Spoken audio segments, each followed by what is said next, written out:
오늘 본문의 제목은 무지한 유대인입니다. 무지한 유대인. 여러분, 오늘 본문에 보면은 이 유대인들이 얼마나 무지한지를 계속 설명하고 있는데 36절 말씀에 보니까 나를 찾아도 만나지 못할 터이요 나 있는 곳에 오지도 못하리라 이 말이 무슨 말이냐 하니라. 그러니까 예수님이 계속 말씀을 하셔도 이 사람들은 예수님의 말씀을 깨닫지도 못하고 아무것도 알지 못했다는 거예요. 도통 듣지를 못하겠다. 정말 이건 무슨 말인지 모르겠다라고 이야기를 하고 있죠. 그리고 27절 말씀에 보니까 그러나 우리는 이 사람이 어디서 왔는지 아노라. 그리스도께 오실 때에는 어디서 오시는지 아는 자가 없으리라 하는지라. 이들이 뭐라고 해요? 자기를 구원하실 메시아 그리스도가 오시는 데는 언제 오실지도 모르고 어디서 오시는지도 모른다는 거예요. 그런데 여러분, 그것이 사실입니까? 이사야서 7장 14절에 보면은 그러므로 주께서 친히 징조를 너희에게 주실 것이라. 보라, 처녀가 잉태하여 아들을 낳을 것이요 그의 이름을 임마누엘이라 하리라. 분명히 이사야서를 통해서 하나님께서 메시아에 대한 징조를 주겠다. 그런데 그 징조가 뭐냐? 동정녀를 통해서 예수님이 오실 것이다. 분명히 그 시기를 말씀해 주셨어요. 그리고 미가서 5장 2절을 보면 베들레헴 에브라다야 너는 유다 족속 중에 작을지라도 이스라엘을 다스릴 자가 내게서 나올 것이라. 그의 근본은 상고의 영혼에 있느니라. 또 미가서에서 뭐라고 예언했어요? 베들레헴 에브라다에서 너희를 다스릴 자가 나실 것이다 라고 분명히 예언하고 있다는 것입니다.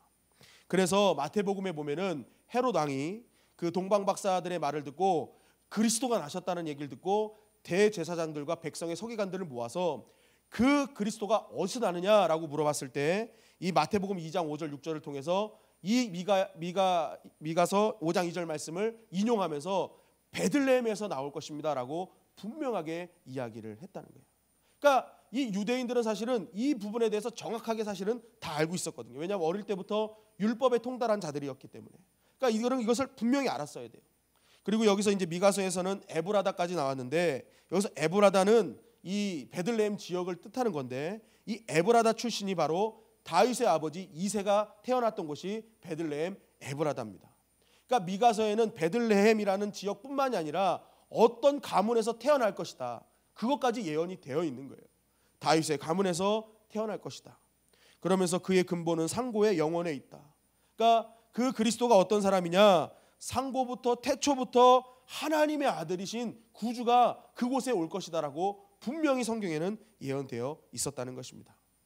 그런데 이렇게 계속 주님께서는 말씀을 통해서 주님이 오실 것을 분명히 얘기했는데도 불구하고 지금 유대인들은 뭐라 그래요? 그리스도가 어디서 오실지는 아무로 모르기 때문에 저 베들레헴에서 태어난 저 사람은 그리스도가 될 수 없다라고 자기가 아는 것이 전부인 양 떠들고 있는 것입니다.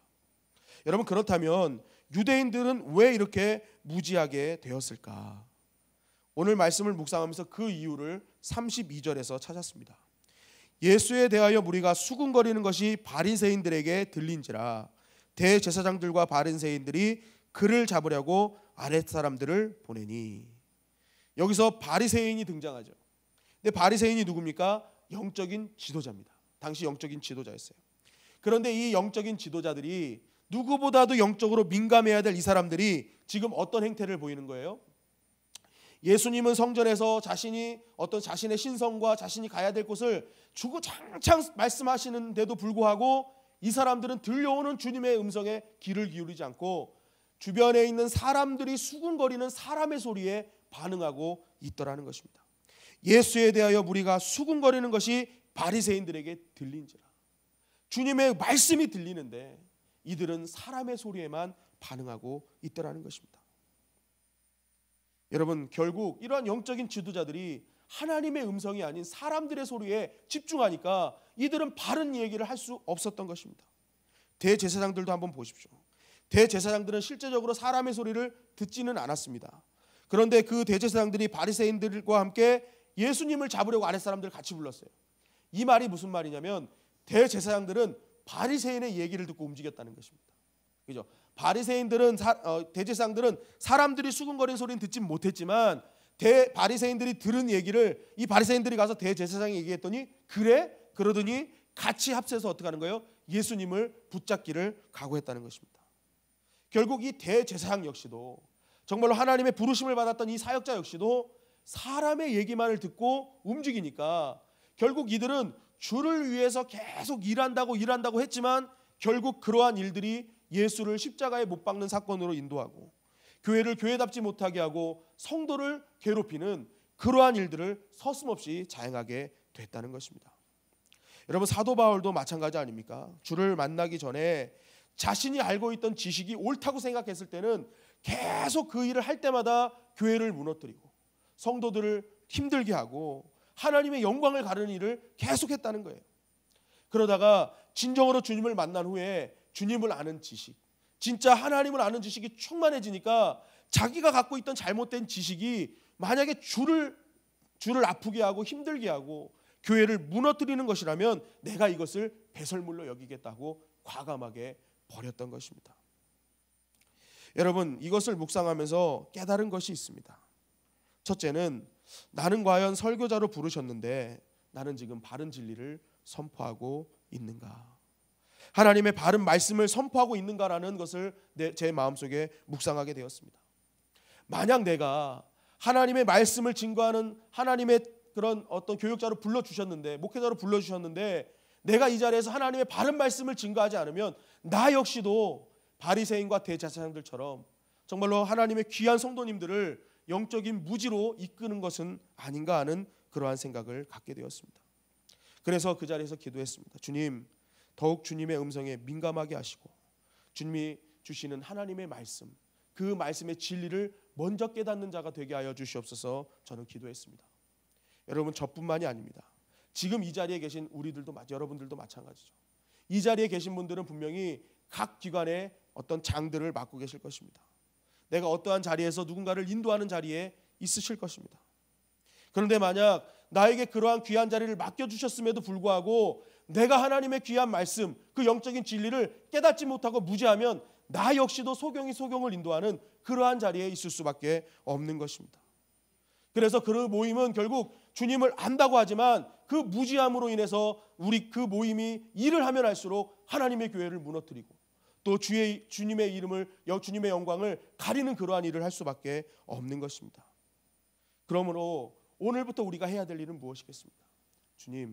주님이 주신 이 귀한 말씀, 이 말씀 안의 진리를 먼저 깨닫게 하여 주시옵소서. 이 말씀이 진짜 주님께서 말씀하시는 진짜 의도가 무엇인지를 내가 먼저 깨닫게 하여 주시옵소서. 그래서 내가 바른 영적인 진리를 통해서 영적인 무지함에서 모두가 벗어나고 그 정말 하나님을 아는 지식, 그리스도를 아는 지식을 통해서 우리가 하는 일마다 하나님께 영광 돌리는 귀한 믿음의 백성들이 되게 하여 주시옵소서. 우리는 기도해야 될 줄 믿습니다. 둘째로 이런 묵상을 했습니다. 주님, 나의 길을 열어 주시옵소서. 영적인 귀를 열어달라고 기도했습니다. 정말 들어야 될 것을 듣는 귀가 있게 하여 주시옵소서 기도했습니다. 여러분, 지금 바리새인들의 잘못은 무엇입니까?